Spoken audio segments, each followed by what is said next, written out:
Hello, welcome back to Walking on the Cloud with Marco. So today I'm going to talk about one very important key factor to working in the cloud industry, which is going to be choosing your employer. How do we choose our employer?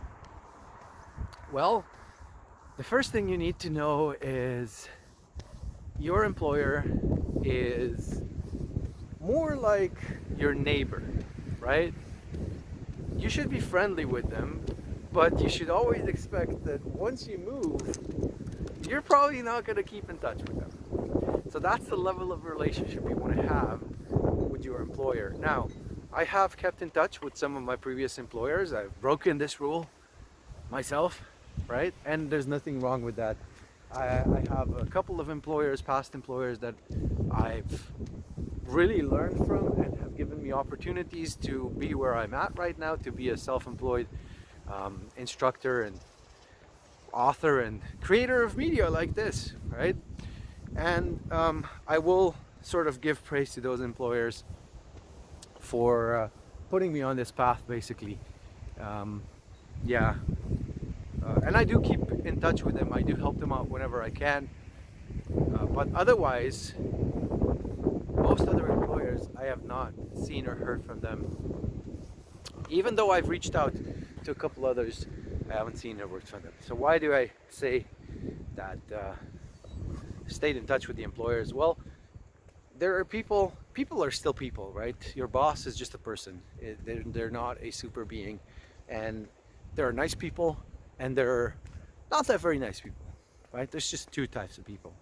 So when you have a nice boss, when you have an employer that is actually going to be respecting your wishes and building a trusted sort of relationship with you, where they trust you and where they don't constantly nag you, what you do, what are you doing, what are you doing, what are you doing today, what are you doing tomorrow, I'm working on a project, leave me alone, right? In a trust relationship, in a relationship that has two-way mutual trust, right, you can get work done and you can also do very, very good work-life balance, right? You have to have a work-life balance. Now, you will see all these people on different channels and LinkedIn, and these successful CEOs say, what do you mean work-life balance? You choose to work and you choose to not work, right? Yeah, that's exactly what it is. Work-life balance is choosing not to work because you just want to have a life outside of work, right? Maybe success is not the most important thing. Maybe having $1 billion is not the most important thing in your life, right? Yeah, for sure. If you have a goal like Elon Musk, who wants to go to Mars, then you need $1 billion. Then you need more than $1 billion. You need plenty billions of dollars, and you need plenty of investors that will go and do that with you, right? But do you want to do that? That's the question. Ask yourself, what kind of an organization do I want to work for? Do I want to work for myself? There's benefits to working for yourself, because if you're a work-life balance person, then working for yourself is a good and a bad thing at the same time. It's a double-edged sword, right? Working for yourself is a double-edged sword because you have to take work when you have work, right? And then you got forced vacations when there's no work. You just have to make sure that you can take the time off and, take your kids camping, whatever. The idea in your career needs to be, you need to figure out where you want to be. And then a lot of people ask me what it's like to be self-employed, right? What it's like to be a freelance instructor. Well, the first thing you have to know about being a freelance instructor is you're gonna have to get very good at what you do to get booked all the time, right? So there's quite a bit of an entry curve, right? So what you want to do is you want to find a business that will help you go through that entry curve, and that provider is going to help you get to a point where you become very good. And I think that most trainers that I know are very good, if not excellent. Probably most trainers are excellent, and that's because they do it a lot, right? If you stop doing training a lot, then you fall out of the groove. Now, what you have to also know about, if you're a freelance instructor, once you've, you know, got through that first stage where you're working for a company and they're giving you all this work, if you switch to freelance, you're gonna have a little bit more choice, because the first thing you can do is choose multiple training providers to work with. If you work for a training company, then you're gonna get a salary, you're gonna be an employee, and you know, whether you work or not, they're gonna find a way to put you in class, or they're gonna find a way to, you know, make you do some other stuff, right? But when you work for yourself, the other stuff that you do is paid by you, right? So you have to pay your own certifications, you have to pay your own time when you're learning about certifications, you have to pay your own time when you're going to conferences, you have to pay your own tickets when you're flying around, you have to pay everything. Basically, all time not training is a loss, essentially, right?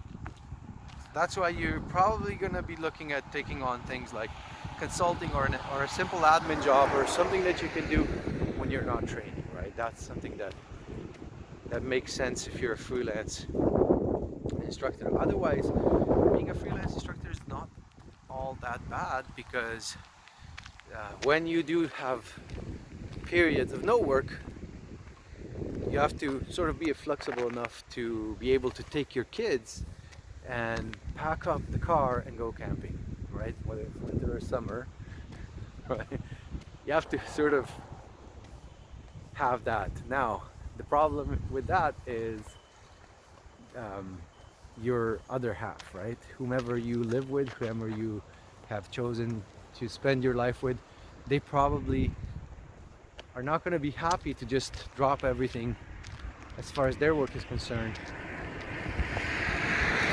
and also not have you around when you're working really hard. When you have to fly somewhere for 3 weeks, not being around is difficult for them, right? So what is it like being a freelance instructor? Well, it's got its good sides, it's got its bad sides, right? And you have to be the type of person that likes the good sides and doesn't really care a lot about the bad sides. And the same has to be said for your partner, right? Your partner has to be able to be sort of to be on the same page with you, right? So I'm thankful for my wife. She's really flexible as far as her work schedule is concerned. She's really flexible as far as being able to take care of the kids whenever I am in class. She does a great job, and that is something that I have to commend her for, because it's hard. I know it's hard being with somebody who's self-employed, who doesn't know on January 1st what kind of salary they're going to be getting, and if they're even going to be getting any kind of salary, right? That's the point. It's been tough at times, but we do love at times when unexpected things happen, where you have an unexpected opening in your calendar and there's no booking and there's nothing to be done around the house, and then you just pack up the car and you go camping. So in the future, we're going to be doing that. We're going to be doing a show where I'm going to be working from some kind of a remote environment, maybe a tent or a boat or something like that. Anyway, let's leave that to the future, and I'm gonna send you off on your way. Thank you very much for being here with me and listening to what I had to say. Hope you find it interesting, and I will see you in the next session of Walking on a Cloud fairly soon. Bye.